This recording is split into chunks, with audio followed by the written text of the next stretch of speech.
ओम नमः भगवते वासुदेवाय। श्रीमद्भगवद्गीता द्वितीय अध्याय सांख्ययोग।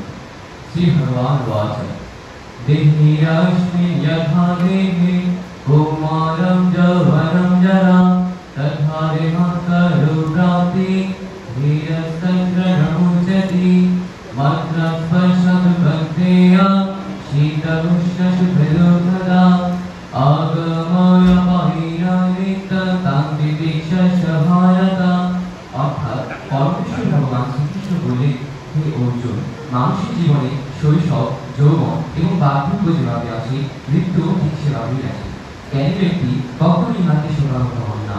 শীত, উষ্ণ, সুখ এবং দুঃখ ইহারা অনন্ত, আসে এবং যায়। সুতরাং হে অর্জুন, তুমি সহ্য করো। ও গঙ্গা, গীতা, সাবিত্রী, সীতা, সত্যা, প্রতিব্রতা, ব্রহ্মবিতা, ব্রহ্মাবলী, বিষণধা, মুক্তিগেহিনী, অর্ধমাত্রা, চিতানন্দা, ভগবী, ভ্রান্তি নাশিনী, ব্যাধত্রয়ী, পরনন্দা, তথার্থ জ্ঞানমঞ্জরী। ওম শান্তি, ওম শান্তি, ওম শান্তি।